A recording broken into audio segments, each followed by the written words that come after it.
It was just carnage. You know, but it had to be done. People needed to be helped, and so I started rounding everybody up. People were just running up and down the streets, and I got them hollering out, you know, if you can hear me, call out. And we started finding people, and we started getting people out. We saw some unfortunate things, but we also helped a lot of people, and that's what's important. The devastation in Oklahoma is nothing short of incredible. It's tough to believe that that's what happened. Saw one picture today, a before and after of a school, the Bing Maps images versus the AP photo, and the devastation, just unreal. Jason Howerton was following this all night last night for theblaze.com. Joins us now from Dallas, Texas. And Jason, thanks for joining us. It's a bit odd to say good news, but considering that the death toll has gone down from when you went to bed early this morning after being up all night, that is in a way good news, but still lots of people missing, right? Yeah, absolutely. So, yeah, when I got off last night, there were 51 people confirmed dead by the officials, and then an additional 40 that they thought were going to be on their way and added to the death toll. So the death toll could have been 91. That's what I thought when I went to bed last night. And then this morning, you know, thankfully, still a devastating number at 24, but the number has been downgraded to 24 confirmed deaths. 9 of those are still children, however, so that's still tragic.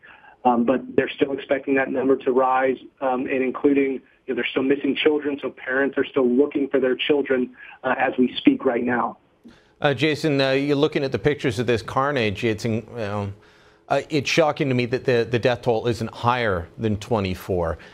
Schools ripped apart, subdivisions ripped apart, vans, cars, Jeeps smashed down to nothing. There we've got vehicle on top of vehicle. This is what storm chasers have said, and I know you guys have posted a lot of great video up at theblaze.com for people that want to see the carnage up close, or not the carnage, but the storm up close. Storm chasers have said they've never seen one quite as powerful as this.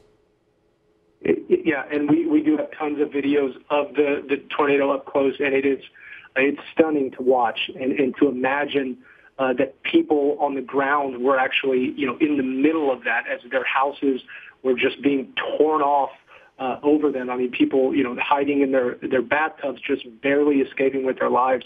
And it was a huge, huge tornado. I think some estimates put it at 2 miles wide. So just an absolutely devastating event. And they're going to, I mean, the cleanup effort, the relief effort is going right now, but it's going to, you know, go on for days because it's been a while in recent memory to see any type of natural disaster to cause such damage and such carnage. And you know, really, people are still cleaning up the beginning of this mess. And it can take a while for it to sink in on the full impact. When I finally realized last night, because you're used to hearing about tornadoes going through that part of the world, and you know, I know my parents, they vacation in the winter in Florida, they're snowbirds. Just tornadoes have gone by and nobody's died, nobody's been injured. Once I realized the level of devastation last night, I was posting on Facebook saying, look, if you want to make a donation, if you want to help with the relief effort that you rightly stated is underway and will take a long time, I said donate to Mercury One. That's a charity that's associated with your company, theblaze.com. You guys have raised more than $500,000 and from what I understand, had trucks out overnight, so they arrived there this morning? That's correct. And Mercury One currently, I mean, it's growing by the second, so I can't really keep up with it. Right now, as we speak, it's $544,000. The goal was $50,000, so Mercury One has surpassed its goal by 1,000%. So that's going on right now. Glenn Beck, Mercury One, and Operation Blessing in the middle of the night last night when they learned about just how bad this was in Oklahoma. They stopped everything they were doing, got trucks full of supplies, food, water, diapers, fuel, all kinds of things, and just took off without a second thought. And so they're on the ground right now as we speak, and they're taking care of things and doing everything they can to help the victims, and that's going to continue on for the next couple of days and probably weeks to come. I hate to bring politics into this, but it seems that no tragedy goes by without someone trying to throw politics into it. We saw this within hours of Sandy Hook. We see it now within hours of every tragedy. Someone tries to use it for political gain. There's no waiting period anymore. And so Sheldon Whitehouse, Democrat from Rhode Island, was actually up yesterday saying, well, this is all due to global warming. Let's listen to his clip. When cyclones tear up Oklahoma and hurricanes swamp Alabama and wildfires scorch Texas, you come to us, the rest of the country, for billions of dollars to recover. And the damage that your polluters and deniers are doing doesn't just hit Oklahoma and Alabama and Texas. It hits Rhode Island. You drag America with you to your fate. Those are some pretty strong words from a man that doesn't have the science to back him up and doesn't have the good graces to say, people are hurting right now. I'll zip my mouth for at least a couple of days before I get into the politics. And, you know, that's really the problem, is that as he's speaking, there is just unthinkable pain happening in Oklahoma.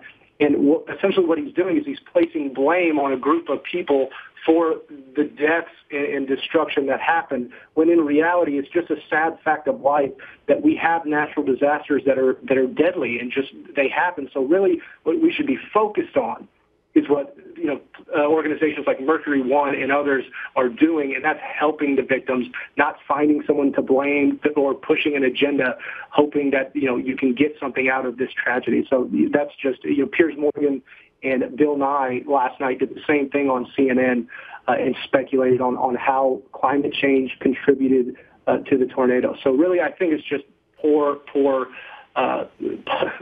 just.